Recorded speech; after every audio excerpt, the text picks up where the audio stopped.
नाशिकच्या सुप्रसिद्ध लर्निंग सेंटरचे संस्थापक आणि अतिशय डेडिकेशन, कमिटमेंट, तळमळ ज्यांच्या मनामध्ये शिकवण्याबद्दल आहे असे बायोलॉजीचे आपल्या सगळ्यांचे लाडके, आवडते, आदरणीय आचार्य सर यांनी आज आपली ही भेट घडवून आणली आहे.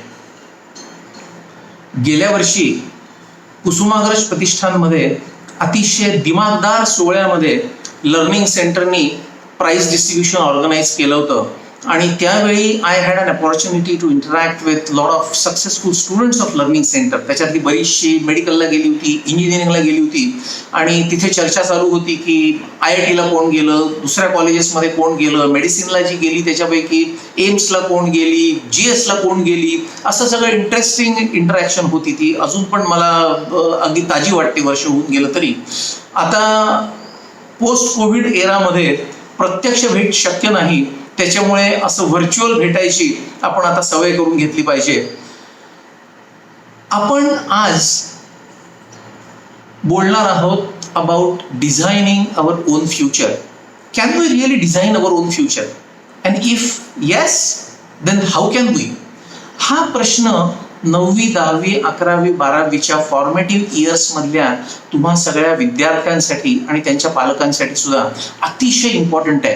कारण मित्रांनो, ह्या 3-4 वर्षांवर तुमचं पूर्ण आयुष्य अवलंबून आहे आणि जसा पाया मजबूत असला की मग कितीही मोठी इमारत तुम्ही सक्सेसफुली बिल्डअप करू शकता, तसं हे फाउंडेशन अतिशय आवश्यक आहे. या फाउंडेशन मध्ये सगळ्यात महत्वाची एक गोष्ट आपल्या लक्षात ठेवली पाहिजे आपण, की आपला गोल क्लिअर पाहिजे, की आपल्याला निश्चितपणे कुठे जायचंय. म्हणजे आपण समजा आता विचार केला की आपण द्वारका पॉइंटला उभे आहोत, तर आपल्याला मुंबईला जायचं असेल तर रस्ता वेगळा आहे. पुण्याच्या दिशेने आपण गेलो तर मुंबईला कधीच पोहोचणार नाही. आपल्याला धुळे जळगावला जायचं असेल तर रस्ता आणखीन वेगळा आहे. नाशिकमध्ये आत यायचं असेल तर रस्ता वेगळा आहे. तर we should have very very clear vision about exactly what is my path आणि why I have chosen that path. कारण unless that path is very well known, तुम्ही पुढचं सगळं कसं करणार? आणि हा पॉइंट मला महत्वाचा याच्यासाठी वाटतो मित्रांनो, की खूप ब्रिलियंट मुलं मुली सुद्धा या ठिकाणी जर चुकली तर पुढे त्यांचं आयुष्य घडताना खूप खूप खूप अडचणी येताना मी अगदी जवळून बघितल्या आहेत. आणि मग त्यांची कुटुंब उद्ध्वस्त झालेली मी बघितली आहेत. तर तशी वेळ आपल्यावर यायला नको, याच्यासाठी हा सगळा प्रपंच आहे. कधी कधी मेडिकलला आलेली मुलं आम्ही पहिल्या वर्षीचीच मुलं बघतो की अॅनाटॉमीमध्ये डेड बॉडीचं डिसेक्शन असतं की नाही, तेच त्यांना सहन होत नाही, ते त्यांना आवडतच नसतं आणि मग चक्कर येऊन पडतात. किंवा सेकंड इयरला पहिल्यांदा ऑपरेशन जेव्हा बघतात त्यावेळी ऑपरेशन थिएटरमध्ये ब्लड वाहत असलं की त्यांना ती ब्लड बघून चक्कर येते. तर अशा मुलांनी मग मेडिकलला जाणं योग्य आहे का? आणि ते जर त्यांना 1 वर्ष होऊन गेल्यानंतर कळलं तर ते त्यांचं वर्ष वाया जाणार आणि दिशाच बदलणार. तर फंडामेंटली आपल्याला काय करायला पुढे आवडेल हा निर्णय आपण योग्य वेळी घेणं हे अतिशय गरजेचं आहे. हे आपण काही प्रयत्न केल्याशिवाय, आपण आपल्याला मनाला हा प्रश्न केल्याशिवाय याचं लगेच उत्तर मिळणार नाही मित्रांनो. कारण प्रत्येक करिअरमध्ये काही फायदे असतात, काही तोटे असतात, ते आपण समजून घेतले पाहिजेत आणि मग आपण ते करिअर निवडलं पाहिजे. त्या करिअरबद्दल आपल्या मनामध्ये मनापासून आवड पाहिजे, इच्छा पाहिजे, तळमळ पाहिजे, पॅशन ज्याला म्हणतो ती पाहिजे. म्हणजे मी सुद्धा आता ब्रेन सर्जरी जेव्हा चूज केली, मी पहिल्यांदा जेव्हा ब्रेनचं ऑपरेशन बघितलं तेव्हा I found it so fascinating की अरे हा तो ऑर्गन की जो सगळं आपलं शरीर गव्हर्न करतो. मग माझ्या लक्षात आलं काही ब्रेन सर्जरीज बघितल्यानंतर की इट इज सो डेलिकेट की अजिबात आपण ब्रेनच्या कुठल्याही पार्टला हाताचा धक्का न लावता या प्रकारचं ऑपरेशन केलं जातं. म्हणजे correct neurosurgeon is one who comes out of the operation theater without blood marks on his gloves असं म्हणतात. ते सगळं मला इतकं फॅसिनेटिंग वाटलं की मी ठरवलं की मला न्यूरोसर्जरी करायची आणि मग त्याच्यासाठी काय हवं ते करायला माझी तयारी आहे. पण एखाद्या माणसाला मेडिसिनची आवड आहे, मेडिकलला जायचं आहे, पण आमच्या न्यूरोसर्जरीमध्ये जसे दिवस रात्र ऍक्सिडेंटचे पेशंट असतात, सिरियस पेशंट असतात, पॅरालिसिसचे पेशंट असतात, हे सगळं करायची त्याची किंवा तिची तयारी नसेल, त्याला इलेक्टिव्ह आयुष्य चांगलं कम्फर्टेबल हवं असेल तर त्याच्यासाठी रेडिओलॉजी, डर्मॅटॉलॉजी, अशा ब्रांचेस आहेत ज्याला इमर्जन्सीज नसतात फारशा. तर हा सगळा विचार आधी व्हायला पाहिजे. एखादा अगदी एकटेपणाची आवड असणारा मुलगा किंवा मुलगी असेल तर त्याला मे बी कॉम्प्युटर इंजिनिअरिंग किंवा एकटं बसून सॉफ्टवेअर डिझायनिंग करायचं असेल तर ते चांगल्या पद्धतीने करता येऊ शकेल. एखाद्याला लहानपणापासूनच जर मेकॅनो खेळायची आवड असेल तो मेकॅनिकल इंजिनियर होईल किंवा रोबोटिक्समध्ये तो चांगलं करिअर करू शकेल. आणखी एक महत्वाचा मुद्दा असा आहे की पुढच्या आयुष्यामध्ये आपलं ऑब्जेक्टिव्ह काय आहे. म्हणजे आपल्याला काही सोशल कमिटमेंटनी काही गोष्टी करण्यामध्ये आनंद मिळणार आहे का आपल्यामध्ये नुसती फायनान्शियल प्रॉस्पॅरिटी आणि मटेरियल गेन्स हाच आपला उद्देश आहे. हे पण आपण आधी ठरवणं आवश्यक आहे की आपल्याला आनंद कशात मिळणार आहे.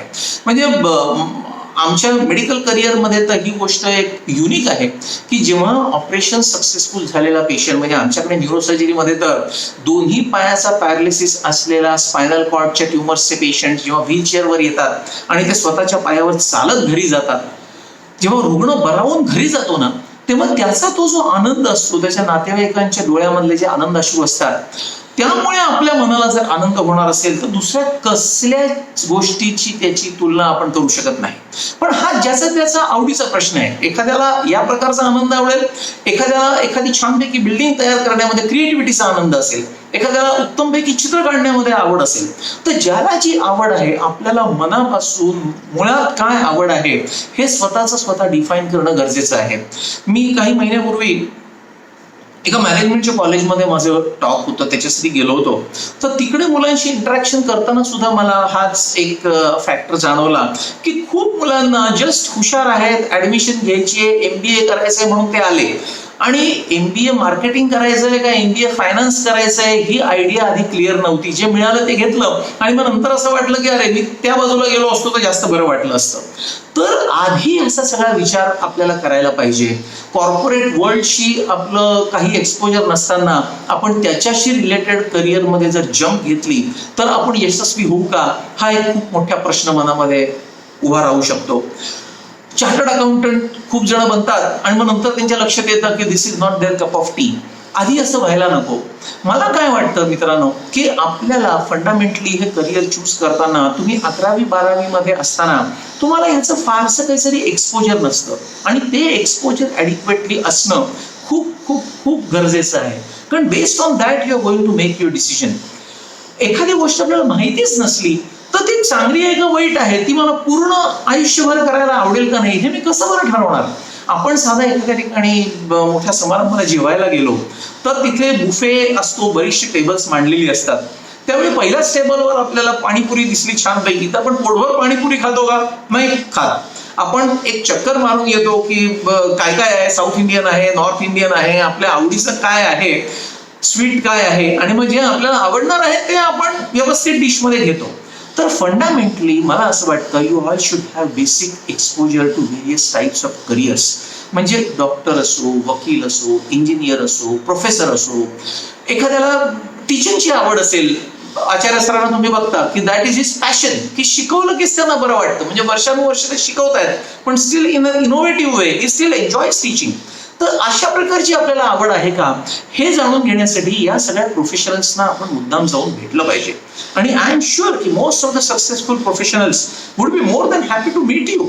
May be you can spend a day or two with them आणि त्यांचं आयुष्य जवळून बघा की यांचं रुटीन कसं आहे, ते काय प्रकारचं काम करतायत आणि ते काम मला कायमचं जन्मभर करायला आवडेल की नाही, हे जर आपण डिफाईन केलं तर आपलं टेम्परमेंट आपल्या करिअरशी मॅच होईल. आणि it is the dynamic equilibrium between your efforts, your passion, your attitude and your aptitude which finally decides the end result. हा अतिशय महत्वाचा फॅक्टर आहे. आणि ऑफकोर्स कुठलंही करिअर चूज करताना आपल्याला सुटेबिलिटी त्या करिअरची कशी आहे हाही मुद्दा आपण लक्षात घ्यायला पाहिजे. म्हणजे स्वॉट अनालिसिस जे आपण म्हणतो, स्ट्रेंथ्स काय आहेत त्याच्यामध्ये, आपले विकनेसेस काय आहेत, आपल्याला अपॉर्च्युनिटीज काय आहेत, किती संधी आहेत, आपल्याला कुठल्या करिअरमध्ये आपल्याला बेस्ट पॉसिबल संधी आहेत, आणि त्याच्यामध्ये थ्रेट्स काय आहेत. म्हणजे आपल्या सराउंडिंगमध्ये आपण असं काहीतरी करिअर जर चूज केलं की याला युटिलिटी फारशी नाही तर मग त्याच्यातले थ्रेट्स वाढतात. तर हे सगळं स्वॉट अनालिसिस आपण तेव्हाच करू शकू की जेव्हा आपल्याला या सगळ्याची टेस्ट आलेली असेल. आणि हे सगळं अनालिसिस आपण व्यवस्थित केल्यानंतर you have a clear concretely set goal. आणि एकदा तो गोल आपण मनामध्ये पक्का ठरवला की मग तो गोल आपण कसा अचीव करू याचं आपण प्लॅनिंग करायला पाहिजे. आपण फंडामेंटली जर विचार केला क्षणभर तर गोल हा जो शब्द आहे त्या शब्दाच्या स्पेलिंगची सुरुवातच कशाने होते मित्रांनो? GO, go. You have to keep going, you have to get into action. कारण आपण एक फेमस संस्कृत सुभाषित आहे की नाही सुप्तस्य सिंहस्य प्रविशन्ति मुखे मृगः. म्हणजे जंगलचा राजा जो सिंह आहे तो सुद्धा जंगलामध्ये जर शांत झोपून राहिला की जर देवाची इच्छा असेल तर एक छानपैकी हरिण येईल माझ्याजवळ आणि माझ्या तोंडात ते पडेल, तर शक्य आहे का? नाहीये. त्याला सुद्धा शिकार करण्याचा प्रयत्न करणं हे आवश्यकच आहे. तसं आपला गोल ठरला की ते अचीव करण्यासाठी आपले प्रयत्न गरजेचे आहेत, आपल्या टीचर्सचे प्रयत्न गरजेचे आहेत, आपल्या पेरेंट्सचे प्रयत्न गरजेचे आहेत. हा होलिस्टिक अप्रोच आहे. सगळ्यांचे प्रयत्न मिळून आपल्याला यश मिळणार आहे. आणि मला असं वाटतं की प्रत्येक काम हे आपण जितकं चांगलं करू, म्हणजे आता ऍक्शन आपण जी करणार आहोत त्या ऍक्शनची quality is going to decide the result. आता ही जी क्वालिटी आहे ही इसेन्शियली एक्सलंटच असली तर रिझल्ट पण एक्सलंट असणार. म्हणजे every job is a self portrait of a person who did it. आपण प्रत्येक गोष्ट इतकी छान केली पाहिजे की ती गोष्ट ह्यानी केली आहे हे सगळ्यांना कळलंच पाहिजे in the best possible way. म्हणजे असं म्हणतात की you should autograph your work with excellence. म्हणजे छोट्या छोट्या गोष्टी, छोटी छोटी उत्तरं लिहिणं, तुम्हाला ज्या कन्साइनमेंट्स दिलेल्या असतात, जे सेमिनार्स लर्निंग सेंटरमध्ये ऑर्गनाईज तुमच्या केले जातात, त्या सेमिनारसाठी जी तयारी असते, जी ऑडिओ व्हिज्युअल प्रेझेंटेशन्स आहेत, जे चार्ट्स तुम्ही बनवता, त्या सगळ्यामध्ये हा नीटच झाला पाहिजे, हा परफेक्टच व्हायला पाहिजे. काय आता तर साधा सेमिनार आहे, याच्यावर आपलं पुढचं काय ठरणार आहे असं व्हायला नको. कारण त्या ज्या सवयी लागतात आपल्याला त्या सवयीच तुमच्या मनामध्ये कल्टिवेट होतात आणि त्या सवयी पुढे आयुष्यभरासाठी परमनंट होतात. त्याच्यामुळे you should strive for excellence. आणि जर तुम्ही एक्सलन्स आत्तापासून अचीव्ह करत गेला छोट्या छोट्या लेवलपासून तर मला असं वाटतं फायनल रिझल्ट तुमचा खूपच छान असेल. आपल्यापैकी मी आता पटकन प्रश्न विचारणार होतो की आपल्यापैकी किती जणांनी सचिन तेंडुलकरची बायोग्राफी वाचली आहे, पण नंतर माझ्या लक्षात आलं की आपण व्हर्च्युअल भेटतोय त्याच्यामुळे समोर कोणी नाही आहे. तर मला असं वाटतं प्लेइंग इट माय वे म्हणून सचिन तेंडुलकरचं आत्मचरित्र आहे, अतिशय इन्स्पायरिंग आत्मचरित्र आहे. आणि तुमच्यापैकी खूप जणांनी वाचलंही असेल, पण ज्यांनी नसेल वाचलं तर त्यांनी जरूर वाचा. त्याच्यामध्ये त्यांनी एक पॉइंट खूप इम्पॉर्टंट आहे विच इज वर्थ हायलाइटिंग मला असं वाटतं. तो म्हणजे असा की good, better, best never rest till good becomes better and better becomes the best. म्हणजे have competition with your own self. आपण मागच्या असेसमेंटमध्ये जो परफॉर्मन्स दिलाय त्याच्यापेक्षा मी चांगला परफॉर्मन्स पुढच्या असेसमेंटमध्ये कसा देऊ शकेन याचा मित्रांनो आपण विचार करणं गरजेचं आहे. आपली कॉम्पिटिशन ही दुसऱ्या कोणाशीही नाहीये, आपण आपल्याच बरोबर कॉम्पिटिशन करायची आहे टिल यू रीच द पीक. आणि त्या पीकवर पोहोचल्यानंतर ते पीक आपण मेंटेन करायचा प्रयत्न करायचा आहे. आणि of course this is a team work. मी म्हटलं तसं त्याची स्फूर्ती तुम्हाला ज्या कमिटमेंटनी आचार्य सर, ऋषिकेश सर, मी स्वतः बघितलंय रात्री 12-12, 1-1 वाजेपर्यंत तिथे लर्निंग सेंटरमध्ये तुमच्या प्रॅक्टिकल्सच्या आदल्या दिवशी रात्री इथे तयाऱ्या करतात, इतक्या प्रकारच्या टेस्ट बनवतात, त्या सगळ्याची असेसमेंट करतात, तुम्हाला अनेक प्रकारे इन्स्पायर करण्यासाठी कधी कधी रागावतात, गोष्टी करून घेतात. त्यांच्याकडून आपण स्फूर्ती घेऊन आपण more than 100% efforts we should put in. पेरेंट्सचाही याच्यामध्ये रोल आहे की पेरेंट्सनी मुलांच्या आवडीप्रमाणे त्यांना गोष्टी करू दिल्या पाहिजेत. खूप वेळा पेरेंट्सना असं वाटतं की मला जे जमलं नाही ते सगळं मुलांनी करावं.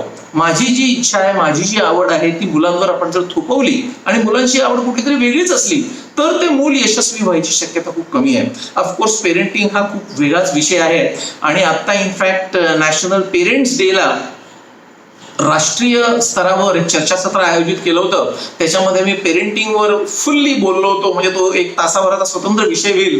पण आता मुलांनो मी तुमच्याशी बोलतोय त्याच्यामुळे मी तो विषय आता बाजूला ठेवतो. पण fundamentally it is the interaction of teachers, parents, children ह्या सगळ्याच्या एफर्ट्सनी तुमचा फायनल रिझल्ट ठरतो. आणि तुमचा, आपण सुरुवातीला म्हटलं तसं, एकदा गोल ठरला की तो गोल मिळवण्यासाठी मी काहीही करीन, अशी जर मनाची पूर्ण तयारी असली तर तुम्ही 100 नाही 101% त्या गोलमध्ये सक्सेसफुल होता. मग अडथळे काय असतात मित्रांनो? आपण खूप वेळा अडथळे शोधतो, कारण शोधतो की माझा अभ्यास होत नाही, मला कमी मार्क मिळतात, दुसऱ्याला जास्त मिळतात, कारण त्याच्याकडे हे आहे जे माझ्याकडे नाही आहे, त्याचं घर मोठं आहे, माझं घर छोटं आहे, त्याला स्वतंत्र खोली आहे, मला स्वतंत्र खोली नाही आहे. पण मला असं वाटतं ही सगळी एक्सक्युजेस आपण दूर ठेवली पाहिजे. प्रत्येक गोष्टीला रेमेडी असते. म्हणजे मला एक छोटीशी गोष्ट आठवते की एका लहान मुलाला घेऊन वडील बाहेर चालले होते आणि तो हट्ट करत होता की मला अमुक प्रकारचा महागडा बूट पाहिजे, आणि रस्त्यात त्यांना एक पाय कापलेले असलेला क्रचेसवर चालणारा मुलगा दिसला आणि त्या मुलाच्या डोळ्यात पाणी आलं. तो म्हणला की याला पायच नाहीत, मला निदान चांगले पाय आहेत, मला साधा माझ्या गरजा भागवणारा बूट असला तरी तो पुरे. तर हा दृष्टिकोन आपण ठेवला पाहिजे समोर की देवाने आपल्याला जे दिलंय, your job is to capitalise on what you have. आणि त्याला ऑफकोर्स तुमचं सराउंडिंग खूपच कॉन्ड्युसिव्ह आहे. म्हणजे घर लहान असलं, स्वतंत्र खोली नसली तर I am sure Acharya sir स्वतःच सांगतात की इथे येऊन बसा, तिथे एवढी पुस्तकं आहेत, त्यांची लायब्ररी आहे, हवी ती पुस्तकं घ्या, बसा, रात्री उशिरापर्यंत वाचा. तेही दोघं तिघ जण स्वतः तिथे असतात, शेजारी त्यांचा फ्लॅट आहे, तोही तुम्हाला अवेलेबल करून देतात. म्हणजे you should capitalise on your assets than blaming की माझ्याकडे काय नाही. आणि एक आपला गोल समोर असला ना, म्हणजे कुठलेही अडथळे आले. पुन्हा सचिन तेंडुलकरचं उदाहरण तुम्हाला देतो की त्याचे वडील गेल्यानंतर सुद्धा Tendulkar flew back to play the match, आणि मित्रांनो त्या मॅच मध्ये त्यांनी सेंचुरी केली होती. कुठल्याही प्रकारचे अडथळे आपल्या मध्ये विघ्न तयार होऊ न देता आपण आपला गोल अचीव करण्याचं याच्यापेक्षा जास्त काय उदाहरण असू शकणार आहे. तर हे आपण मनामध्ये जर ठेवलं तर मला असं वाटतं आपल्याला कुठलीच गोष्ट इम्पॉसिबल नाही. आणि एक गोष्ट आपण ध्यानात ठेवली पाहिजे की all power is within us, you can do anything and everything. फक्त आपल्याला ते माहिती नसतं, कारण आपल्याला ते कोणीतरी सांगण्याची कधी कधी गरज पडते. म्हणजे आपल्याला एक जुनी हिसाबनीतीतली गोष्ट माहिती असेल की एक छोटस सिंहाचं पिल्लू एकदा हरणांच्या कळपामध्ये वाढलं आणि ते मोठं झाल्यानंतर सुद्धा त्याला असं वाटत राहिलं की आपण हरिणच आहोत काय. मग तिथे दुसरा एक सिंह आला आणि त्याला असं वाटलं की हा हरणांसारखा काय वागतोय, म्हणून त्यांनी त्याला पकडला मानगूट आणि विहिरीशी आणलं आणि विहिरीत त्याचा चेहरा दाखवला आणि त्याला सांगितलं की बघ तू सिंह आहेस माझ्यासारखा, मी जशी झेप घेतो तशी झेप तुला घ्यायला पाहिजे, आणि तू तुझ्यामधलं सिंहत्व जे आहे ते सिंहत्व बाहेर आण. तसं तुमच्यातली जी पोटेन्शियल्स आहेत ती potential should not be hidden. प्रत्येक माणसाने आपल्यातली पोटेन्शियल्स मॅक्झिमम पॉसिबल वेनी जर एक्सप्रेस केली तर मला असं वाटतं नथिंग इज इम्पॉसिबल. आणि प्रत्येक काम जर आपण अतिशय नीट पद्धतीने मनापासून केलं विथ फुल कमिटमेंट तर आपल्यातली पोटेन्शियल्स पूर्णपणे एक्सप्रेस होतात, आणि तोच आपला गोल आहे. फंडामेंटली आपण देवाला नमस्कार करतो, देवाला प्रसाद देतो. साधं फळ आपण देवाला एखादं प्रसाद द्यायचं असलं तरी छोटीशी किडलेलं वाईट जुनं असं फळ देतो का आपण? नाही. फूल सुद्धा देवाला वाहताना आपण चांगल्यात चांगलं ताजं टवटवीत फूल वाहतो, फळ सुद्धा अतिशय चांगलं असेल ते वाहतो. तसं प्रत्येक काम हे आपण जर देवाला वाहिल्यासारखं जर केलं तर ते फूल असो, फळ असो किंवा आपलं एखादं काम असो ते इतक्या चांगल्या पद्धतीने जर मनापासून केलं तर ते निश्चितपणे चांगलं होईल. मग आता या मार्गामध्ये मुलांनो अडथळे काय काय होतात की आजकाल कॉम्पिटिशन खूप आहे, प्रचंड प्रेशर्स सगळ्यांवर आहेत. ती प्रेशर्स विथस्टँड करण्यासाठी स्वतःला मजबूत बनवलं पाहिजे. आता हे मजबूत बनवता बनवता खूप वेळा काय होतं की अति टेन्शनमुळे इतकं झोपून देऊन काम करतात. 24 तास तर अभ्यास आपल्याला करायचा नाहीये. आपल्याला शरीराला आवश्यक ती विश्रांती पण घेणं गरजेचं आहे. 6 ते 7 तास कमीत कमी झोप, योग्य वेळी ती सुद्धा, म्हणजे रात्री 10 ते सकाळी 6 हा झोपेचा वेळ आहे. रात्री 3-4 वाजेपर्यंत अभ्यास करायचा आणि सकाळी 10ला उठायचं, यांनी आपलं बायोलॉजिकल रिदम डिस्टर्ब होतो. तर हे कधीही तुम्ही होऊ देणं अपेक्षित नाहीये. पुरेशी झोप पाहिजे. आणि आपल्या ब्रेनची ऍब्सॉर्प्टिव्ह कपॅसिटी जी असते ती साधारण 1 तास ते 1 तास 10 मिनिटं, 1 तास 15 मिनिटं असते. त्याच्यामुळे आपण ऍट अ गिव्हन स्ट्रेच साधारण 1-1.25 तास अभ्यास झाल्यानंतर you must take a break. म्हणजे ब्रेनला आपण जे ऍब्सॉर्ब केलंय ते ऍसिम्युलेट करायला भरपूर सवड मिळते आणि मग ते चांगलं लक्षात राहतं. तुम्ही एक 5 मिनिटं चक्कर मारून या बगीच्यामध्ये, कोणाशी बोला, एखादा फोन करा, एखादं गाणं ऐका मधल्या वेळामध्ये आणि मग पुन्हा अभ्यास करा. त्याच्यासाठी काहीतरी एखादी हॉबी तुम्ही कल्टिवेट केली पाहिजे. एखादा तबला वाजवा किंवा एखादी गिटार वाजवा, पियानो वाजवा, गाणं म्हणा, गार्डनिंग करा, काहीतरी छंद पाहिजे जो मध्ये ब्रेक म्हणून तुम्हाला वापरता यायला पाहिजे. दुसरी एक महत्वाची अडचण आजकाल बऱ्याच मुला-मुलींमध्ये मी बघतो ते म्हणजे addictions are extremely harmful at any age. आणि या फॉर्मॅटिव्ह एजेसमध्ये जर ॲडिक्शन्स आली, टोबॅको, स्मोकिंग, अल्कोहोल आणि त्याच्या पलीकडे जाऊन आपण हल्ली सिनेमांमध्ये, टेलिव्हिजनवर न्यूज ऐकतोय, या अतिशय शॉकिंग आहेत. आणि अशा प्रकारची ॲडिक्शन्स ही तात्पुरता आनंद देतात असं तुम्हाला वाटतं, पण ते तुमची आणि तुमच्या कुटुंबातल्या सगळ्यांची आयुष्य उद्ध्वस्त करतात. त्याच्यामुळे या सगळ्यापासून इसेन्शियली लांब राहणं हे अतिशय आवश्यक आहे तुमचं फ्युचर तुम्हाला बिल्ड करायचं असेल चांगलं तर. मोबाईल फोनचा दुरुपयोग म्हणजे mobile phone itself has become an addiction नाव. सारखं फेसबुक बघायचं, ट्विटर बघायचं, इंस्टाग्राम बघायचा, या गोष्टींची काही गरज नाही आहे मित्रांनो. मोबाईलचा फोन हा तुम्ही चांगल्या कारणासाठी वापरा. आज गुगल हे ट्रेजर आहे, तुम्हाला हवे ते रेफरन्सेस गुगल रेडीमेड देत आहे. तर चांगल्या डेव्हलपमेंटचा तुम्ही स्वतःच्या प्रगतीसाठी वापर जर करून घेतला तर तो तुम्हाला उपकारक ठरेल, अपकारक ठरणार नाही. तर सिलेक्टिव्ह वापर मोबाईलचा करायला शिका. आपला स्क्रीन टाइमच ओव्हरऑल वाढलेला आहे. सध्या ऑनलाईन एज्युकेशन आहे, आपण कंटिन्युअस लॅपटॉपकडे, डेस्कटॉपकडे, मोबाईल फोनकडे बघत आपल्या डोळ्याला, शरीराला त्रास देत असतो. जेव्हा इलाज नाही तेव्हा आपल्याला स्क्रीनकडे बघतच सगळ्या गोष्टी कराव्या लागतात. पण जेव्हा जेव्हा पॉसिबल आहे तेव्हा आपण स्क्रीन अवॉइड केला पाहिजे.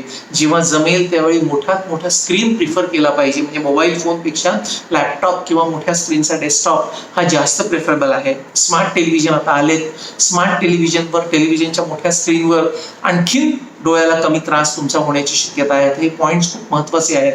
आणखीन एक सेफ्टी फीचर्स जे तुमच्या वयातल्या मुला-मुलींना मी नेहमी सांगत असतो माझ्या रोड सेफ्टी प्रोग्राम्स मध्ये सुद्धा, की हेल्मेट इज व्हेरी इसेन्शियल. म्हणजे जरी तुम्ही मोटर व्हेकल चालवत नसाल, सायकल चालवत असाल, तरी सुद्धा हेल्मेट हे अतिशय आवश्यक आहे.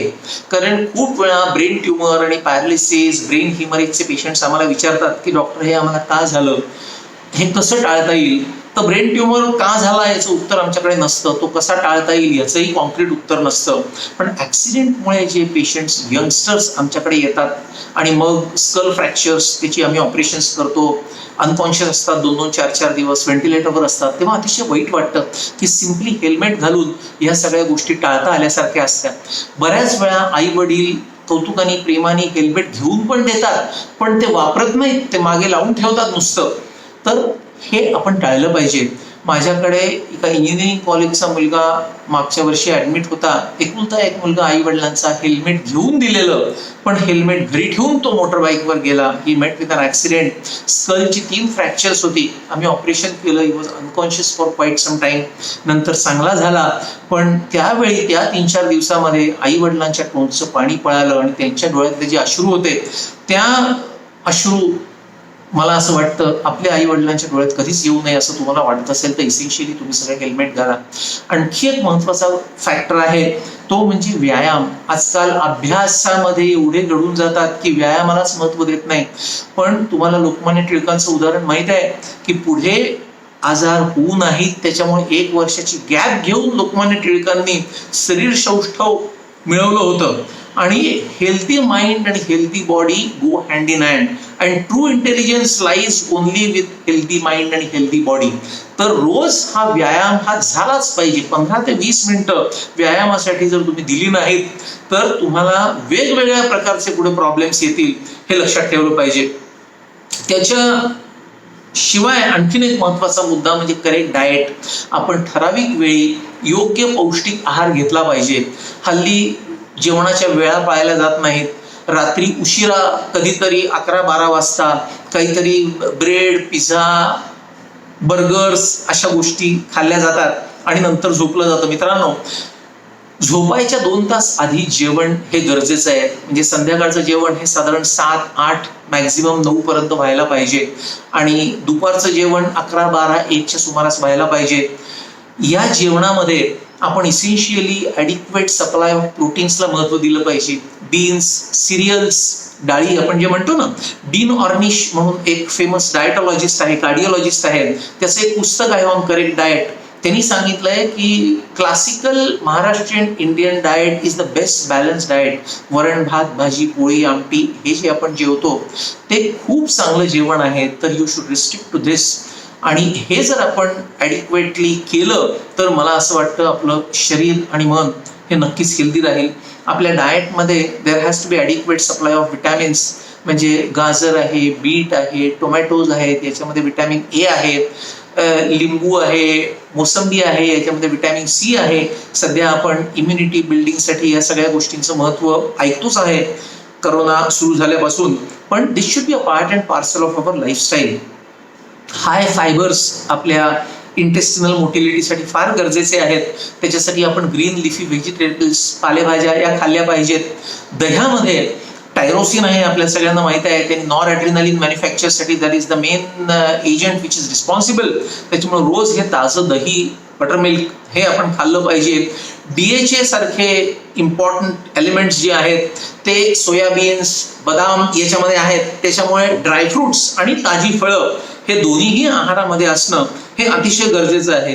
आणि दुसरं महत्त्वाचं गोष्ट म्हणजे काहीही झालं तरी आपण उपास टाळला पाहिजे. खूप मुलं मुली जेवायची वेळ मिस करतात, मग काही खाणंच होत नाही, कधी कधी अति खातात. या सगळ्या इम्बॅलन्समुळे तुमचं शरीर, मन आणि इम्प्लाइडली बुद्धी ही सगळी डिस्टर्ब होऊन जाते. तर हे व्हायला नको, हे टाळलं पाहिजे. खूप वेळा पाठदुखीचे पेशंट्स, मी अगदी यंगस्टर्स तुमच्यासारखे बघतो, तासन तास अभ्यास करतात आणि बैठक चुकीची असते आणि मग स्पाईनचे वेगवेगळे आजार तयार होतात. तर हे मित्रांनो टाळलं पाहिजे. आपल्या मानेच्या हेल्थच्या दृष्टीने आपला जो स्क्रीन आहे तो आपल्या आय लेवलला पाहिजे आणि त्याचा जो टिल्ट आहे तो 22 डिग्री टिल्ट पाहिजे ऑप्टिमायझेशन होण्यासाठी. म्हणजे 22 डिग्रीचा टिल्ट आपला जर असला तर आपला cervical spine is at rest. बसताना ताठ बसलं पाहिजे, पाठीचा कणा सरळ पाहिजे. लो बॅकसाठी एक उशी पाहिजे, पिलो पाहिजे. आपला elbow should rest on the chair आणि forearm should be straight. Arm रेस्टवर आपले फोरआर्म्स रेस्ट व्हायला पाहिजेत. आपले थाईज आहेत ते खुर्चीवर व्यवस्थितपणे रेस्ट होतील हे बघितलं पाहिजे. आणि आपल्या ज्या काफ्स आहेत त्या काफ्स खुर्चीच्या एजच्या थोड्याशा पुढे पाहिजेत. म्हणजे पॉप्लिटियल फोसामध्ये आपलं न्यूरोव्हॅस्क्युलर बंडल जे आहे ते चेपलं जात नाही. तर या सगळ्याची प्रिकॉशन करून आपण बसलं पाहिजे जेव्हा आपण पर्टिक्युलरली तासन तास बसणार आहोत. आणखी एक खूप महत्त्वाचा फॅक्टर तुमच्या साठी मला असं वाटतं टाइम मॅनेजमेंटचा आहे. खूप जणांना वेळ पुरत नाही. मित्रांनो, वेळ आपल्याकडे खूप लिमिटेड आहे. प्रत्येकाला एकच वर्ष 11वीला आहे, एकच वर्ष 12वीला आहे. त्याच पिरियडमध्ये क्लासही अटेंड करायचा आहे, परीक्षा पण द्यायच्या आहेत, टेस्ट द्यायच्या आहेत, सेमिनार करायचे आहेत, अभ्यास करायचा आहे, अनेक विषय आहेत, कॉम्पिटिशन आहे. मी हे सगळं कसं करू म्हणून अगदी डोळ्यामध्ये पाणी येतं. पण मला असं वाटतं the fault lies with poor time management. प्रत्येकाला 24 तासच दिलेले असतात. मग जी लोक सक्सेसफुल होतात ते कसे सक्सेसफुल होतात याचा विचार आपण कधी केलाय का? तर मला असं वाटतं you need to be essentially very punctual. ठराविक वेळी ठराविक गोष्टी या झाल्याच पाहिजेत. हे उठण्यापासून आहे. म्हणजे आपलं प्लॅनिंग प्रमाणे 6 ते 7 तास झोपेचं मार्जिन ठेवून आपण गजर लावला पाहिजे आणि गजर झाला की उठलं पाहिजे. आणि ठराविक वेळी ठराविक अभ्यासाचं जर टाइम टेबल आपण केलं तर ते सगळं करणं आपल्याला अतिशय सहज शक्य होतं असं मला वाटतं. एक कन्सेप्ट आहे आयडियल टाइम फोल्डरची. खूप वेळा मध्येच आपल्याला 15-20 मिनिटाचा वेळ मिळतो. हा जो 15-20 मिनिटाचा वेळ आहे हे मित्रांनो खूप वेळा आपले वाया जातात. तेव्हा सपोज तुम्ही एखाद्या ठिकाणी जमलेला आहात, काही मीटिंग आहे किंवा क्लास आहे आणि काही कारणाने 15-20 मिनिटं उशीर होतो तो सुरू व्हायला, तर आपल्याकडे काहीतरी पुस्तक किंवा एखादी नोट्सची वही अशी पाहिजे की we should be utilise during this time. अशी 15-20 मिनिटं किंवा बसनी येणारे जे आहेत, लांबून येणारे, त्यांना एक 15-20 मिनिटं बसमध्ये मिळाली तर ती निश्चितपणे उपयोगात आणता यायला पाहिजे. आपण स्वतःच रिस्पॉन्सिबल असतो आपल्या वेळेचं नियोजन करण्यामध्ये आणि ते नियोजन एक्झिक्यूट करण्यामध्ये. पण त्याच्यामध्ये मनापासून इच्छा पाहिजे, कमिटमेंट पाहिजे, डिसिप्लिन पाहिजे आणि चांगलं प्लॅनिंग पाहिजे. हे जर नीट असलं तर मग पुढचं काम सोपं होतं. मला असं वाटतं की टाइम मॅनेजमेंटमध्ये प्लगिंग होल्स हे पण खूप महत्वाचा फॅक्टर आहे. म्हणजे एखादं मोठं समजा कंटेनर आहे, त्याच्यामध्ये तुम्ही भरताय, वर नळ सोडून पाणी भरताय आणि त्याला 2-3 होल्स आहेत ज्याच्यातून लीक होत आहे, तर ते पाणी भरेल का? पूर्ण नाही भरणार, ते लीक होत राहील. तर हे लीक्स आपण बुजवले पाहिजेत. आपला वेळ आणि एनर्जी कुठे वाया जातीये याचा आपणच आपला विचार केला पाहिजे. मला असं वाटतं दिवसाच्या शेवटी जर रोज आपण एक 2 ते 5 मिनिटं विचार केला की आज दिवसभर माझा वेळ आणि एनर्जीचा कुठे वेस्ट झाली का, काही त्याच्यात सुधारणा करता येईल का, उद्या मी ती सुधारणा इम्प्लिमेंट करीन का, तर ही होल्स बुजवता येतील. असा वीकली पण विचार तुम्ही सुट्टीच्या दिवशी रविवारी जरूर करू शकाल की या आठवड्यामध्ये माझं काय टार्गेट होतं, ते मला का पूर्ण करता आलं नाही, ते जर पूर्ण करता आलं नाही तर त्याच्यामध्ये काय मी चुका केल्या, त्या मी कशा पुढच्या आठवड्यामध्ये करेक्ट करू. मंथली असेसमेंट करा की या महिन्यामध्ये माझे काय गोल होते, आणि असं जर आपण डेली, वीकली, मंथली असेसमेंट केलं स्वतःचं, तर there is always a chance to improve. आणि मग आपल्या सगळ्यांच्या लक्षात येईल की ही जी इम्प्रूव्हमेंट आहे, ही इम्प्रूव्हमेंट खूप सोपी आहे, खूप साधी आहे, ती अंगी आपल्या मुरली पाहिजे. आणि त्याच्यासाठी काही ठराविक हॅबिट्स आपण कल्टिवेट केल्या पाहिजेत. एक खूप सुंदर पुस्तक आहे स्टीफन कोव्हे म्हणून ऑथरचं, 7 habits of highly effective people. त्यांनी त्याच्यामध्ये टाइम मॅनेजमेंट बद्दल बोलताना सांगितलेलं आहे की खूप वेळा सगळी जी आपल्या करायच्या गोष्टी असतात, कामं असतात, त्याचं डिव्हिजन 2 प्रकारांनी होतं. एक तर इम्पॉर्टंट गोष्टी आणि अनइम्पॉर्टंट गोष्टी, दुसरं अर्जंट गोष्टी आणि नॉन अर्जंट गोष्टी. आता याच्यामध्ये खूप इम्पॉर्टंट आणि खूप अर्जंट गोष्टी आहेत, हे सगळेच जण आधी करतात. अनइम्पॉर्टंट आणि नॉन अर्जंट गोष्टी हे सगळेच जण शेवटी करतात.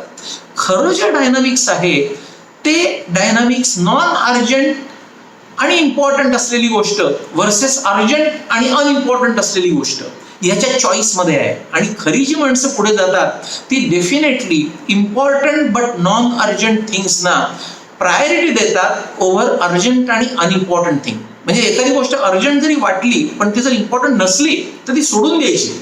ॲज अगेन्स्ट इम्पॉर्टंट गोष्ट ही पहिले केलीच पाहिजे, जरी ती असं वाटत असलं की नॉन अर्जंट आहे, करू आपण नंतर 2-4 दिवसांनी. नाही, इम्पॉर्टंट थिंग्स फर्स्ट. हे जर आपण आपल्या डिझाईनमध्ये इन्कॉर्पोरेट केलं स्टीफन कोव्हेचं प्रिन्सिपल, तर आपल्याला खूप खूप त्याचा फायदा होईल आणि आपल्याला बॅलन्स करता येईल आयुष्यामध्ये. म्हणजे तुमच्या सध्या जे तुमचं डायनामिक्स आहे की मी अभ्यास करू का, व्यायाम करू का, झोप पुरेशी घेऊ का, मी खेळू का, एकीकडे सगळेजण सांगतात मला हॉबीज पण करा, गाणं पण वाजवा, पेंटिंग पण करा, हे सगळं कसं जमणार? तर हे सगळं जमेल provided your time management is successful.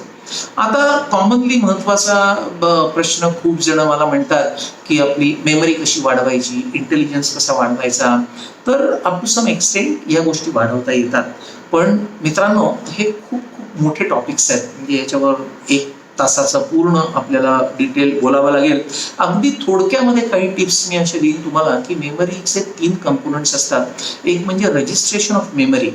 आपण काय समजलंय, आपल्याला जेव्हा सर शिकवतात तेव्हा त्याच्यातलं आपल्याला किती ग्रास्प होत आहे तो भाग रजिस्ट्रेशनचा, that depends on your intelligence, that depends on your degree of concentration. म्हणून मॅक्झिमम कॉन्सन्ट्रेशन आपण केलं पाहिजे, अनावश्यक गोष्टींकडचं लक्ष सोडून एकाग्र चित्ताने आपण ऐकलं पाहिजे. आणि तिसरी गोष्ट ऑन मोटिवेशन, मनापासून इच्छा पाहिजे की मारून मुटकून क्लासला एखाद दिवशी येण्यापेक्षा दांडी मारा मूड नसेल तर, पण ज्या दिवशी याल 100%. म्हणजे इंटेलिजन्स, कॉन्सन्ट्रेशन आणि motivation, this decides the registration aspect of your memory. दुसरा ऍस्पेक्ट आहे तो म्हणजे रिटेन्शन. जे रजिस्टर झालेलं आहे की नाही ते मेमरी सोर्समध्ये कन्सॉलिडेट व्हायला पाहिजे. हे कन्सॉलिडेट कधी होतं? जर झोप आणि विश्रांती पुरेशी झाली असेल तर, आहार योग्य असेल तर. म्हणून मी तुम्हाला म्हटलं त्याचा जर तुम्ही बॅलन्स नीट ठेवला आणि मन सुखी, समाधानी, आनंदी असलं तर तुम्हाला रिटेन्शन चांगलं होतं. पण रिटेन्शन जर झालंच नाही तर नुसतं मेमरीचं रजिस्ट्रेशन होऊन उपयोगच नाही, ती राहणारच नाही. म्हणजे एका कानाने ऐकलं दुसऱ्या कानाने सोडून गेलं असं होणार ते. तर तसं व्हायला नको. आणि तिसरा महत्वाचा ऍस्पेक्ट आहे रिकॉलचा, तो म्हणजे आपल्याला योग्य वेळी मेमरी सोर्स मधल्या योग्य गोष्टी रिट्राईव्ह करणं, त्या आठवणं, परीक्षेमध्ये जो प्रश्न विचारलाय त्याचं उत्तर देणं. तर याच्यासाठी आवश्यक आहे प्रॅक्टिस. म्हणूनच या वेगवेगळ्या ज्या टेस्ट तुमच्या होतात, कॉम्पिटेटिव्ह एक्झाम्स होतात, this formulate very very good practice. Revision schedule जे होतात, रिव्हिजन 1, रिव्हिजन 2, रिव्हिजन 3, या ज्या गोष्टी आहेत या तुम्हाला रिकॉलसाठी उपयोगी आहेत. आणि रिकॉलसाठी एक चांगली टिप अशी की जेव्हा हेटेरोजिनस गोष्टी आपल्याला रिकॉल करायच्या असतात तेव्हा try to get those things together by some kind of symbol. म्हणजे फॉर एक्झाम्पल तुम्हाला एखादी रुद्राक्षाची माळ आहे, हिरवा रंग आहे, लाल रंग आहे, एखादं झाड आहे, एखादा पक्षी आहे, एखादं ऋषीमुनी आहेत, हे सगळं जर लक्षात ठेवायचं असेल एका पर्टिक्युलर प्रश्नाच्या उत्तरासाठी, तर एक चित्र डोळ्यापुढे आणायचं की एक छानसं टवटवीत फळा फुलांनी युक्त असं झाड आहे, त्या झाडाच्या खाली एक ऋषी आहेत, ते तप करतायत, त्यांच्या गळ्यामध्ये रुद्राक्षाची माळ आहे, त्या झाडावर एक छानपैकी हिरवे पंख असलेला पोपट आहे, त्याची चोच लाल आहे, तो पेरू खातो आहे. तर अशा प्रकारचं काहीतरी जर तुम्ही एक चित्र तयार केलं तर तुम्हाला 10-20 गोष्टी एकत्र आणता येतात. कारण ब्रेन मधले जी मेमरी स्टोअर्स आहेत त्याच्यामध्ये कंपार्टमेंटलायझेशन असतं.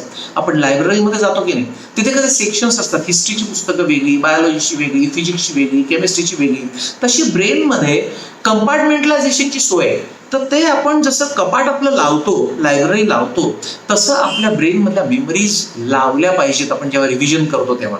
आणि अशी बरीच टेक्निक्स आहेत. मी म्हटलं तसं याच्यावर एखाद्या तासाचं लेक्चर होऊ शकेल. न्यूमॉनिक्स खूप जण सांगतात की काही अल्फाबेट्स लक्षात ठेवतात, 10 गोष्टी एकत्र लक्षात ठेवण्यासाठी. अशी वेगवेगळे टेक्निक्स आहेत. तर ही टेक्निक्स आपल्याला उपयोगी पडतात आपली मेमरी वाढवण्यासाठी, इंटेलिजन्स शार्पन करण्यासाठी. वेगवेगळ्या टेस्ट आहेत. त्याच्यातल्या साध्या म्हणजे आपण 100-7 ची प्रॅक्टिस करू शकतो की 100तून 7 गेले 93 राहिले, त्याच्यातून 7 गेले 86 राहिले, त्याच्यातून 7 गेले 79 राहिले, असं उलट 1 पर्यंत जायचं. मग 100-6 करायचं. अशा प्रकारची ब्रेनला आपण मॅथमॅटिकल कॅल्क्युलेशन्स करायची सवय जर लावली मोकळ्या वेळामध्ये, आपण कुठेही सहज उभं आहोत तिथे असा एक्सरसाइज आपण साधा करू शकतो. किंवा शब्दकोडी जी येतात ती आपण रविवारी सुट्टीच्या दिवशी सोडवता येतात. वेगवेगळ्याचे मेमरी इम्प्रोवायझिंग गेम्स हल्ली कॉम्प्युटर्सवर अवेलेबल आहेत. वेगवेगळ्या प्रकारच्या कॉम्पिटिशन्स ऑर्गनाईज होतात, त्याच्यामध्ये आपण पार्टिसिपेट केलं पाहिजे. वेगवेगळ्या प्रकारच्या भाषा शिकणं हे सुद्धा अतिशय आवश्यक आहे आपल्या इंटेलेक्च्युअल ग्रोथसाठी. तर वेगवेगळ्या भाषा शिका. तुम्ही जगात पुढे अनेक देशांमध्ये गेलात तर तुम्हाला त्या भाषांच्या ज्ञानाचा फायदा होईलच, पण ब्रेन मधली सर्किट स्ट्रेंथन करण्यासाठी सुद्धा त्याचा निश्चितपणे अतिशय चांगला उपयोग होऊ शकेल. आणखी एक महत्वाची गोष्ट मित्रांनो, तुम्ही सगळे आता लर्निंग सेंटरचे विद्यार्थी म्हणजे तुम्हाला बायोलॉजी आणि न्यूरोलॉजीची बेसिक तोंडओळख आहेच. आवर brain has 2 halves, the right and the left. The left half of brains deals with intellectual activities. या ब्रेनचं जर मॉडेल बघितलं तर we have 2 symmetrical halves. Left half of brain deals with intellectual activities, executive functions, decision making, while the right half deals with emotions, creativity, music. And it is the balance between the 2 halves of brain which essentially decides the balance in your personality, your efficiency, your success and your abilities in toto, in integrity. तर हा बॅलन्सच खूप वेळा disturb झालेला असतो. आणि हा balance का disturb होतो? अभ्यास आपण खूप केला, पाठांतरच पाठ केलं, खूप मला मोठं व्हायचं म्हणून म्हटलं, तर ब्रेनचा लेफ्ट हाफच फक्त is put in action. What happens to the right half? म्हणूनच आपण चांगल्या हॉबीज डेव्हलप करणं गरजेचं आहे. एखादं तुम्ही वेळ जायला गार्डनिंग करा, पियानो वाजवा, एखादं चित्र काढा, एखादं चित्र रंगवा, कुठला तरी एखादा खेळ खेळा, तबला वाजवा, क्रिकेट आहे, बॅडमिंटन आहे, त्याच्यामध्ये व्यायाम पण होईल, रिक्रिएशन पण होईल, एक ती हॉबी पण तुमची असू शकेल, एक गॅप पण होईल अभ्यासामधून. आणि या सगळ्यातून तुमचं एक प्रकारचं लॅटरल थिंकिंग डेव्हलप होईल, which is lacking in most of the people just now, most of the youth at present. आणि ते लॅटरल थिंकिंग तुम्हाला अनालिटिकल एबिलिटी देईल. अनालिटिकल इंटेलिजन्स हा फार फार महत्वाचा आहे. मला असं वाटतं की आता most of the leading countries म्हणजे स्कॅन्डिनेव्हियामध्ये एक एज्युकेशनल रिफॉर्म चालू आहे. त्याच्या एका कमिटीवर पण मी काम करतो. तिथं रिव्हर्स एज्युकेशनची कन्सेप्ट आहे. म्हणजे आपल्याकडे सध्या जी एज्युकेशनची सिस्टीम आहे की सरांनी एक चॅप्टर शिकवायचा, तो आपण घरी जाऊन वाचायचा आणि त्याच्यानंतर आपल्याला ज्या डिफिकल्टीज येतील त्या आपण दुसऱ्या दिवशी सरांना विचारायच्या. याच्याऐवजी रिव्हर्स म्हणजे एक चॅप्टर सरांनी सांगितला की आधी आपण तो घरी वाचायचा आणि दुसऱ्या दिवशी आपण जाऊन सरांना डिफिकल्टी विचारून ज्या गोष्टी येत नाहीयेत त्या शिकून घ्यायच्या आणि मग सर आपल्याला प्रश्न विचारून आपल्याला ज्या गोष्टी येत आहेत त्या नीट येत आहेत की नाही, नीट समजल्या आहेत की नाही हे बघणार. Reverse education. तर ह्या रिव्हर्स एज्युकेशनसाठी जी अनालिटिकल एबिलिटी लागते, जे लॅटरल थिंकिंग लागतं, जे क्रिएटिव्ह थिंकिंग लागतं, हे डेव्हलप होणं तुम्हा सगळ्यांना अतिशय आवश्यक आहे मला असं वाटतं. आणखी एक महत्त्वाची गोष्ट, आपण इंटेलिजन्स, मेमरी, आपल्या abilities essentially are decided by your neuronal circuits, आणि every circuit is nothing but a series of sequentially placed neurons. आणि या ॲडजस्टंट 2 न्यूरॉन्समध्ये सिनॅप्स असतात, त्या सिनॅप्समध्ये न्यूरो ट्रान्समिटर्स असतात. हे सगळं आपण बायोलॉजीमध्ये शिकलेलो आहे. तर इलेक्ट्रोमॅग्नेटिक वेव्हच्या माध्यमातून आपल्या इम्पल्सेस पुढे मागे जातात, ब्रेनचं फंक्शन चालतं. तर मित्रांनो, हे जे सगळं इलेक्ट्रिक ॲक्टिव्हिटी ब्रेनची आहे, that keeps getting dissipated when you are studying, when you are utilising your energy. तर आपण आता सगळेजण मोबाईल फोन वापरतो की नाही? तर हा जो मोबाईल फोन आहे, हा रोज संध्याकाळी त्याची बॅटरी संपून जाते, मग आपण तो चार्जिंगला लावतो, मग फुल चार्ज झाला की दुसऱ्या दिवशी आपण पुन्हा वापरू शकतो. तर आपला स्वतःचा ब्रेन आपण कसा चार्ज करणार? दिवसभर वापरल्यावर ती इलेक्ट्रिक एनर्जी जी डिसिपेट झालेली आहे, ती डिसिपेट झालेली एनर्जी तुम्ही पुन्हा कशी रिॲक्टिवेट करणार, याचा काहीतरी विचार करा, याचं काहीतरी प्लॅनिंग करा. आणि मला असं वाटतं की आपल्या संस्कृतीमध्ये, आपल्या एन्शियंट विस्डममध्ये, जे जगभर आज फॉलो केलं जात आहे, त्याच्यामध्ये योग हा रिचार्ज करण्यासाठी सगळ्यात चांगला मार्ग आहे. त्याच्यामुळे आपल्या सगळ्यांनी योगासनाचा एखादा क्लास जॉईन करा आणि योग शिकून घ्या. आज आपल्या देशाचे पंतप्रधान सुद्धा योगाचं महत्त्व सांगतायत, योग दिन साजरा केला जातोय. तर मला असं वाटतं योग हा सुद्धा एक खूप मोठा विषय आहे. आणि आता योगावरच्या अनेक कॉन्फरन्सेस ऑर्गनाईज केल्या जात आहेत. इतका योगाचा जगभर प्रसार झालाय. पुढच्याच महिन्यामध्ये वर्ल्ड योगा कॉन्फरन्समध्ये माझं टॉक आहे, योगा आणि मॉडर्न न्यूरोसायन्सेस या विषयावर. मित्रांनो, एक इंटरेस्टिंग गोष्ट तुम्हाला अशी सांगतो की योगावर रिसर्च इतका लेटेस्ट लेव्हलला चालू आहे युरोप आणि US मध्ये, की आपल्या एन्शियंट इंडियन विस्डमचं महत्त्व त्या लोकांना किती पटलेलं आहे हे बघून आपल्याला थक्क व्हायला होतं. म्हणजे 2 वर्षापूर्वी एका योगाच्या वर्ल्ड कॉन्फरन्समध्ये I had interaction with professor Arthur Brownstein from United States. He has his institution of yoga. I had interaction with another master in France called Professor Andre Rahel, ज्यांचा खूप मोठा अभ्यास आहे योगावर. त्यांनी फ्रान्समध्ये जाऊन फ्रेंच भाषेत याच्यावर पुस्तकं लिहिली आहेत. तर मला असं वाटतं की आपणच आपला जो संस्कृतीचा गाभा असलेला योग आहे, तो आपल्याला येत नाही म्हणणं ही आपण एक कमीपणाचं लक्षण समजलं पाहिजे. तुम्ही उद्या जगभर फिराल, you will be ambassador of our country to various countries where you go, so you should have a basic knowledge of yoga at least, and knowledge as well as practical following of yoga will charge your brain. Yoga बद्दल फारसं बोलायला आपल्याला आता वेळ नाहीये, तोही एक स्वतंत्र विषय होईल. पण योगाबद्दल मी तुम्हाला सांगतो की योगाबद्दल मिसकन्सेप्शन आहे की नुसती आसन म्हणजे योग नाहीये. तर योग म्हणजे अष्टांग योग. अष्टांग योग ही पूर्ण लाईफस्टाईल आहे. म्हणजे यमनियम तुम्हाला शिकवतात कसं वागायचं, कसं वागायचं नाही. त्याच्यानंतर मग आसनं फिजिकल फिटनेससाठी, मग प्राणायाम आपल्या पल्मोनरी कॅपॅसिटन्स बिल्डअप करण्यासाठी, मग मेंटल ट्रेनिंगसाठी प्रत्याहार, धारणा, ध्यान आणि समाधी. तर ही जी 8 अंग आहेत योगाची, ती यमनियम, आसन, प्राणायाम फॉर्म द फाउंडेशन. आणि त्याच्यावर मग प्रत्याहार, धारणा, ध्यान आणि समाधी हे तुम्ही नर्चर केलं पाहिजे. आणि हे जर तुम्ही केलं तर तुम्हाला आयुष्यभर एका वेगळ्या लेव्हलला तुम्ही पोहोचू शकाल. मित्रांनो, एक महत्त्वाची गोष्ट जी लॅकिंग मला वाटते प्रेझेंट युथमध्ये, ते म्हणजे व्हॅल्यूज. आपल्या स्वतःच्या व्हॅल्यूज आपण विसरत चाललोय, ते विसरायला नकोय. सो कॉल्ड मॉडर्न होता होता आपण जे जुनं ते सोनं आहे ते विसरतोय. कसं वागायचं, कसे कपडे घालायचे, कसं खायचं प्यायचं, केव्हा झोपायचं, केव्हा उठायचं, या सगळ्या संस्काराच्या बाबी ज्या आहेत ना, त्या आता लुप्त पावत आहेत. आणि आपण आपल्या संस्कृतीला पुढे सुरू ठेवण्यामध्ये पूर्णपणे जबाबदार असणार आहोत. तर ते जे सायन्स आहे ते आपण शिकलं पाहिजे. आणि आजकाल असं झालंय की मॉडर्न म्हणताना काय चांगलं आणि काय वाईट, म्हणजे फ्रेम ऑफ रेफरन्सच बदलली आहे. की स्मोकिंग, अल्कोहॉल ह्या सारख्या अनेक गोष्टी या चांगल्या समजू जायला लागल्या, फॅशन म्हणायला लागलेत. म्हणजे ड्रग ॲडिक्शन सुद्धा आपण सध्या जे टेलिव्हिजनवर बघतो आहे की ह्या तरुण आणि तरुणी आजकाल ह्या आहारी जात आहेत. ते कशासाठी? व्हॅल्यूज नाही आहेत. आपण कसं वागायचं, चांगलं वागणं, आचार विचार हे विसरत चाललोय. तर याचं पुनरुज्जीवन करणं गरजेचं आहे. या सगळ्याला अतिशय स्ट्रॉंग सायंटिफिक बेस आहे आणि आपल्या कॅपेबिलिटीज ज्या आहेत त्या न्यूरो ट्रान्समिटर्सवर अवलंबून आहेत आणि आपण जसं वागतो तसे आपले न्यूरो ट्रान्समिटर्स पोटेन्शिएट होतात ब्रेनमध्ये. म्हणजे modern science has shown that कुठल्याही इनिशिएटिव्हसाठी, प्रो ॲक्टिव्हिटीसाठी डोपामिनची गरज असते. आपल्याला आपण जेव्हा पीसफुल राहतो, आपण सुखी, समाधानी, आनंदी, शांत असतो, चिडचिड करत नाहीये, गडबड करत नाहीये, त्यावेळी आपलं सिरोटोनिन 5 हायड्रॉक्सीट्रिप्टामिन हे बिल्डअप होतच जातं आणि आपण उगीच राग, चीड, मत्सर, द्वेष हे जेव्हा करतो त्यावेळी आपलं norepinephrine is flowing in the blood and it is the balance between norepinephrine and 5-hydroxytryptamine which decides the net capability of brain. तर ह्या सगळ्याला काहीतरी अर्थ आहे. तुमच्या ज्या एक्झिक्युशनच्या कॅपॅसिटीज आहेत त्या या न्यूरो ट्रान्समिटर्सवर अवलंबून आहेत. आपल्याला शिकवलं गेलंय की सगळ्यांबद्दल बंधुत्व हवं, प्रेम हवं, दुसऱ्याला मदत केली पाहिजे. अगदी आपल्या बरोबरच्या मित्रमैत्रिणींना सुद्धा आपण मदत करायला पाहिजे.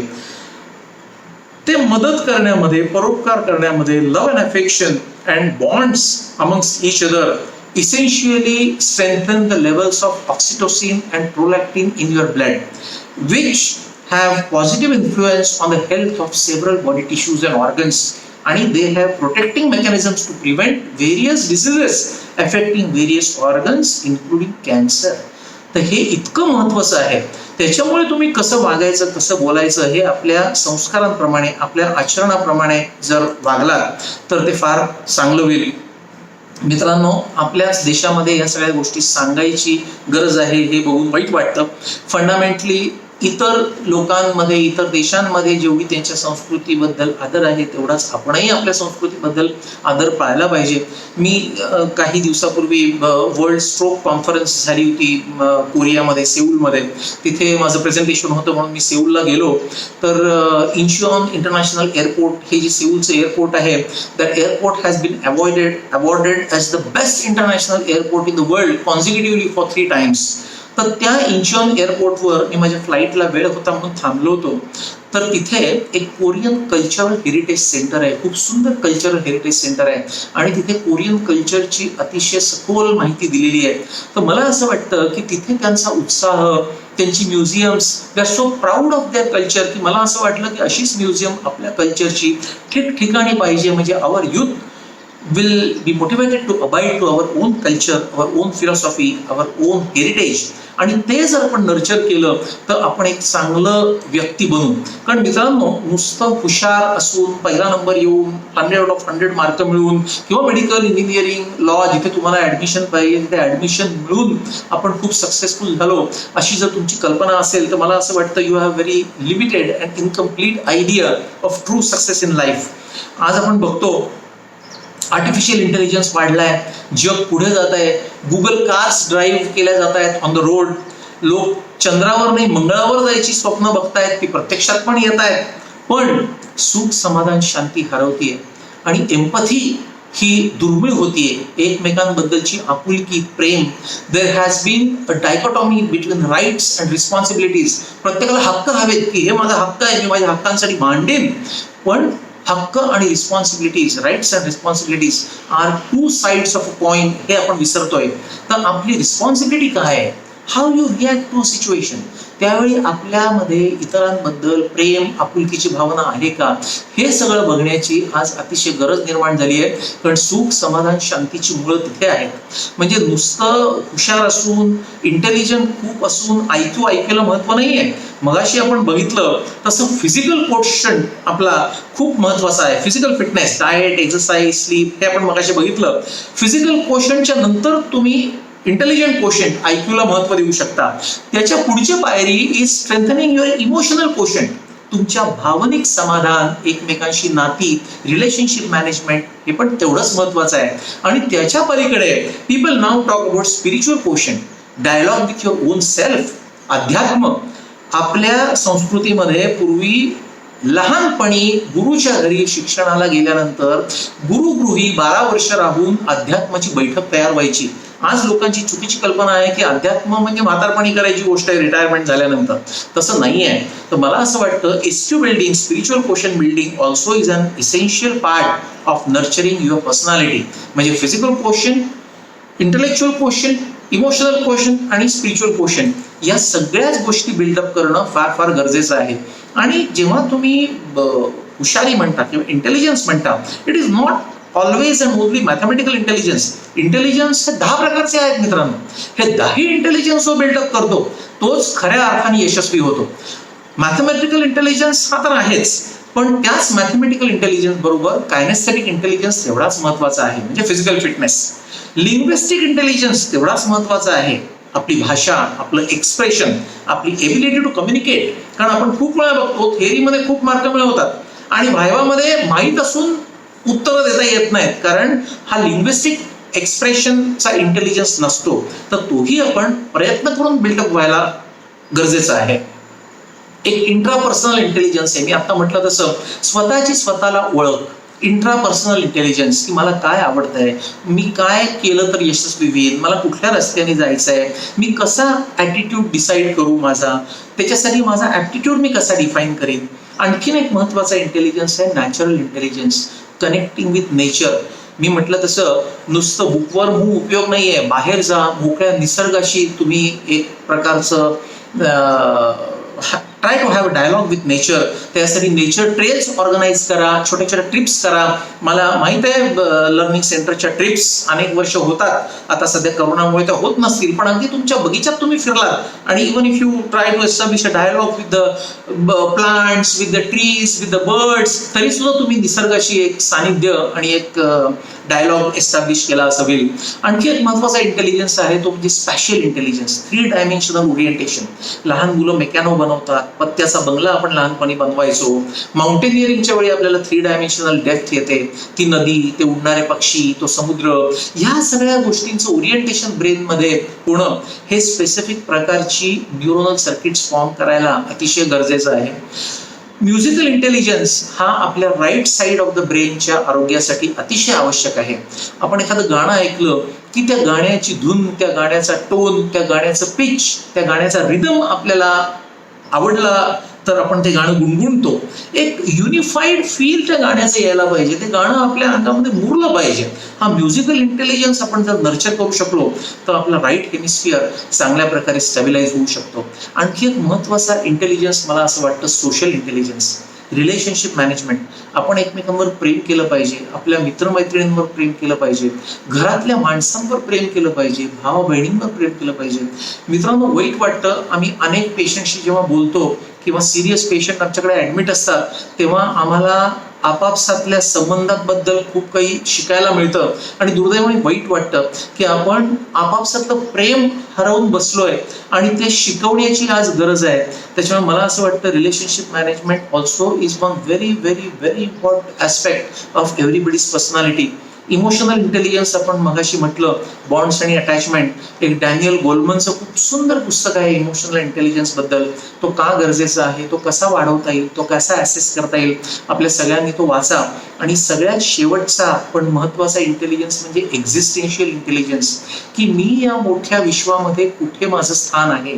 इगो मॅनेजमेंट ज्याला म्हणतात, की आज माझा पहिला नंबर टेस्टमध्ये आला म्हणजे मी अगदी हरभऱ्याच्या झाडावर चढून जातो, मी कोणीतरी खूप मोठा आहे. असं नाही आहे मित्रांनो.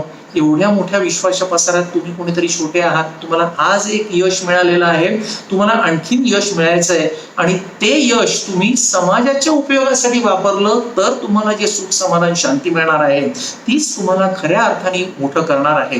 हा जो सगळा प्रवास आहे या सगळ्या वेगवेगळ्या प्रकारच्या इंटेलिजन्सचा, हाच तुम्हाला तुमची खरी डेस्टिनी, तुमचं खरं फ्युचर बिल्डअप करेल आणि एक सर्वांगीण प्रगती झालेला उत्तम नागरिक तुम्ही बनू शकाल.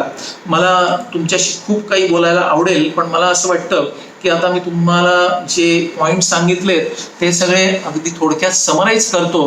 की तुम्ही आधी गोल स्वतःचा तयार करा, मग प्लॅन बनवा, तो गोल कसा एक्झिक्यूट करायचा, मग व्हिज्युअलाइज करा. म्हणजे सर्कल ऑफ एक्सलन्स सारखी चांगली टेक्निक्स आहेत की डोळ्यापुढे आणा की हा माझा प्लॅन सक्सेसफुल झाला आहे डोळे मिटून, की एक तुम्हाला कॉन्फिडन्स बिल्डअप होईल की मी हे करू शकतो म्हणून. त्याच्यानंतर ज्या ॲडजस्टमेंटची गरज आहे त्या ॲडजस्टमेंट्स करा. मी म्हटलं तसं डेली, वीकली, मंथली ऑडिट तयार करा की तुम्ही करताय ती प्रगती योग्य आहे की नाही आणि त्याच्यात काय बदल केले पाहिजेत. टाइम मॅनेजमेंट आपण मगाशी बघितलीच ती आपण नीटपैकी एक्झिक्यूट करायला पाहिजे. आपण स्वतःची कॉम्पिटिशन स्वतःची करा. मी सचिन तेंडुलकरचं उदाहरण दिसलं तसं की दुसऱ्याला किती मार्क मिळाले त्याच्यापेक्षा मी स्वतः किती मार्क मिळवलेत आणि मी आणखी उत्तमोत्तम प्रगती कशी करू शकतो हे बघा. स्वतःचं कम्युनिकेशन स्किल डेव्हलप करायचा प्रयत्न करा. माझ्याकडे काय आहे ते मी कॅपिटलाइज कसं करू शकेन ते बघा. म्हणजे तुम्हाला जर अर्धा ग्लास पाणी दिलं तर रिकामा अर्धा ग्लास आहे त्याच्याकडे बघू नका, तुमचा अर्धा ग्लास भरलेला आहे हे बघा. तुम्हाला कधीही जर लिडरशिपची संधी मिळाली तर ती जरूर स्वीकारा. रिस्पॉन्सिबिलिटीज फुलफिल करा. Build trust, build faith in everybody around you. Develop lateral thinking, develop creativity.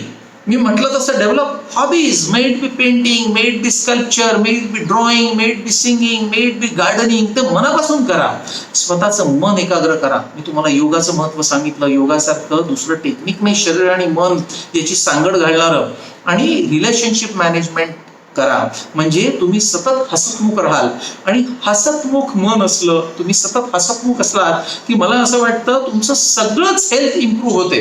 आणि मित्रांनो, दुर्दैवाने आज हसणं गेलंय मुलामुलींच्या चेहऱ्यावरचं, म्हणून कृत्रिमपणे हास्य क्लब फॉर्म करायची वेळ आली आहे. पण म्हणजे मला असं वाटतं नॅचरली जर तुम्ही हसलात तर हास्य क्लबची गरज आपल्याला उरणार नाही. एक छोटीशी कविता सांगतो आणि तुमची रजा घेतो की तुम्ही तुमच्या मनातले विचार मॅनेज करायला शिका. कारण watch your thoughts, they become your words.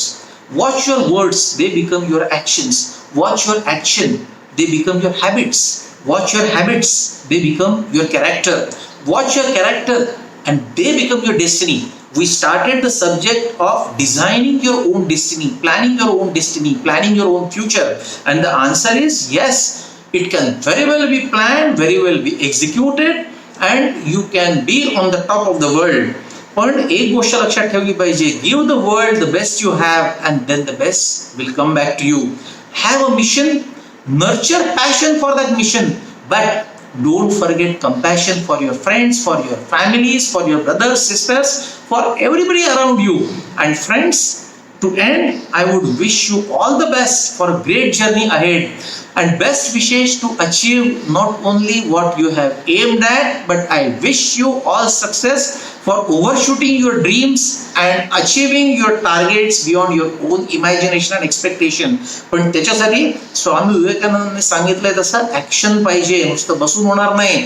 So थांबायला वेळ नाहीये. Arise, awake, stop not until your goal is reached and be successful. I thank Acharya sir for giving this opportunity for all of us to be together and have this dialogue. And thank you so much and all the best. Bye.